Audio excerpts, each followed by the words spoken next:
Halo teman-teman, ketemu lagi dengan saya Noah Xianturi. Semoga teman-teman semua dalam keadaan sehat ya, dan tetap lakukan protokol kesehatan. Pada video kali ini saya akan melanjutkan kembali mengenai FR atau Field Report. Ini berdasarkan teman-teman atau berdasarkan pengalaman pribadi juga yang ujian pada 2021 kemarin untuk posisi atau untuk formasi analis perkara peradilan atau APP ataupun calon hakim. Kali ini saya akan membahas kurang lebih mungkin sekitar 7 soal ya. Ini soal-soal yang saya ambil atau yang masih saya ingat ketika ujian. Tanpa berlama-lama kita lanjut aja. Yang pertama di sini mengenai justice fairness. Mungkin kalau bahasa Inggris saya kurang bagus, mohon maklum ya. Jadi yang ditanyakan justice fairness ini ada tiga hal ya, atau ada tiga konsep. Justice fairness di sini yang dimaksud adalah keadilan gitu, konsep keadilan gitu. Konsep keadilan itu kan ada dibagi tiga ya, kalau nggak salah, keadilan distributif, prosedural, dan interaksional. Itu ada tiga konsep justice atau keadilan. Pada soal yang keluar itu yang ditanya pionir atau konseptor yang membuat tiga fairness ini siapa gitu. Jadi seperti itu soalnya. Yang ditanyakan bukan sebutkan tiga konsep justice fairness, bukan seperti itu teman-teman. Tapi yang ditanya konseptornya atau yang mencetuskannya. Yang mencetuskan konseptor tiga justice fairness ini adalah John Rawls. Nanti akan saya coba buatkan soalnya di sini ya. Jadi itu teman-teman untuk soal yang pertama, dan teman-teman juga nanti bisa baca ketika mempelajari mengenai konsep-konsep keadilan gitu. Karena sebenarnya konsep keadilan itu ada juga dari berbagai ahli ya. Tapi justice fairness ini sangat dikenal ya sampai sekarang gitu. Oke, mungkin kita lanjut ke soal yang kedua. Ini keluar juga teman-teman. Ini kayaknya setiap ujian ini biasanya yang menyangkut posisi hakim atau Mahkamah Agung yang mengenai analis perkara peradilan ini selalu keluar. Yang ditanyakan itu mengenai undang-undang kekuasaan kehakiman. Jadi undang-undang kekuasaan kehakiman sendiri diatur di Undang-Undang 48 tahun 2009.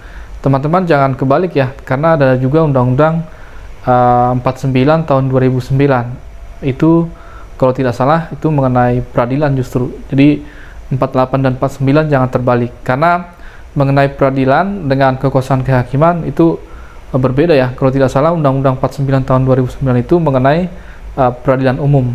Sedangkan Undang-Undang 48 tahun 2009 mengenai kekuasaan kehakiman. Kekuasaan kehakiman kan sebenarnya dipegang atau cuma ada dua ya sebetulnya, yaitu Mahkamah Agung, Mahkamah Konstitusi kan gitu, dan juga sedikit sebenarnya bukan kekuasaan kehakiman ya untuk Komisi Yudisial gitu.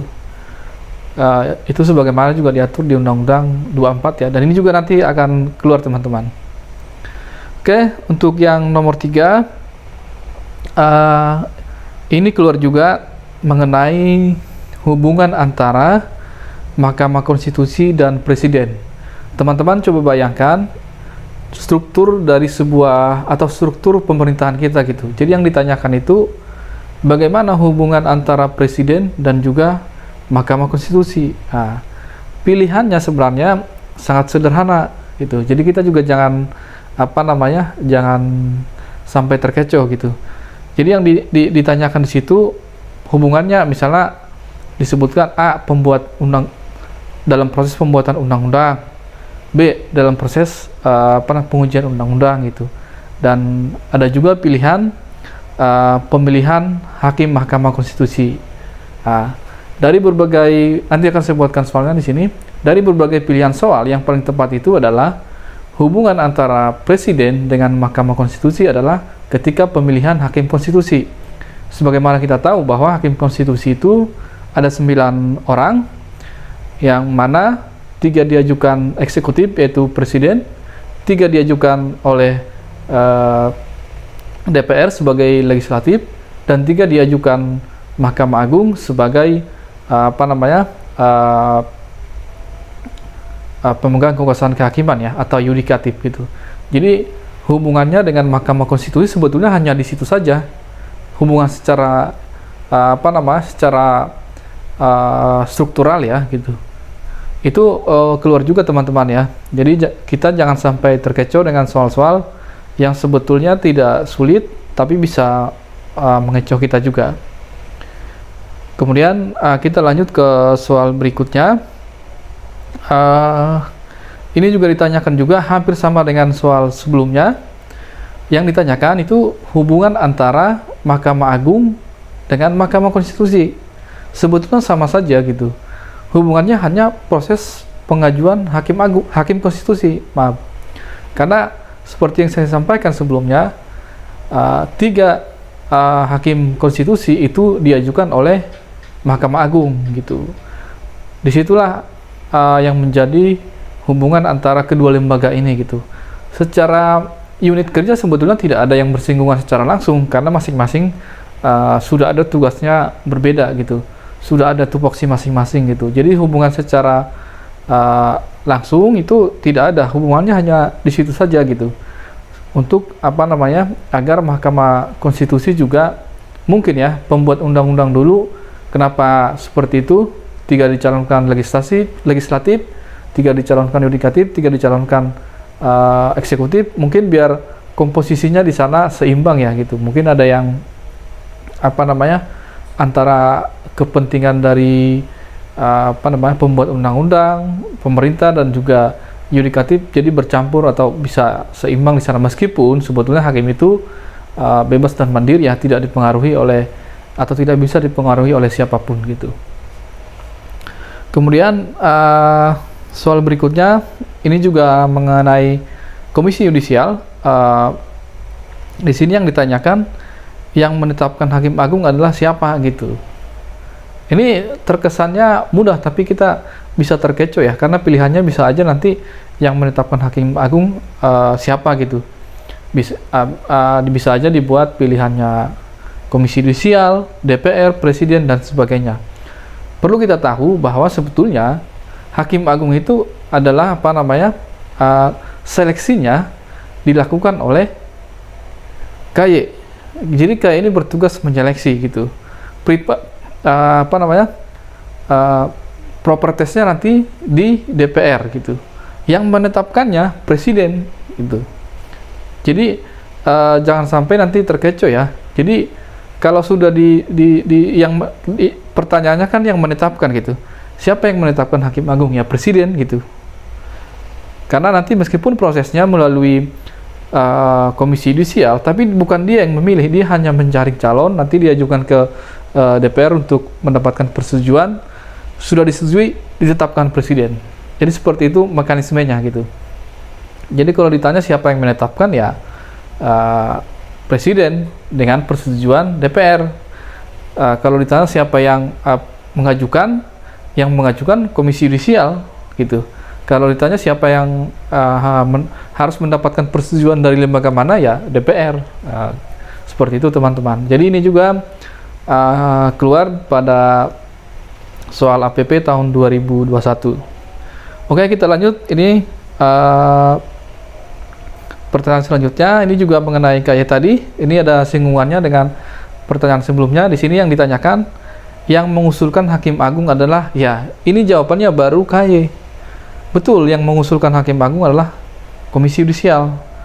Makanya seleksinya kan dilakukan oleh seleksi Hakim Agung dilakukan oleh Komisi Yudisial. Oke, Komisi Yudisial inilah yang mengajukan kepada DPR untuk mendapatkan persetujuan gitu. Sebetulnya DPR ini hanya untuk menyetujui atau menolak gitu. Kalau dulu kan harus mengajukan, misalnya kalau ada 1 calon harus minimal diajukan 3 calon. Kalau misalnya ada satu Hakim Agung yang lowong, harus nggak boleh diajukan 1 calon. Kalau dulu seperti itu, harus diajukan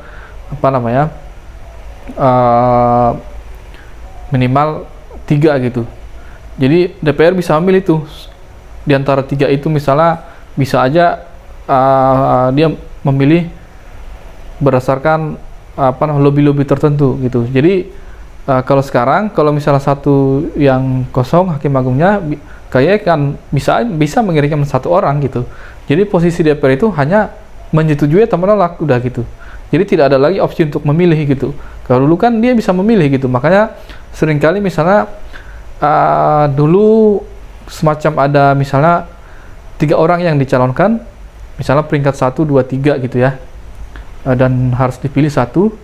Bisa aja misalnya peringkat 3 ini yang kepilih karena ada faktor X gitu.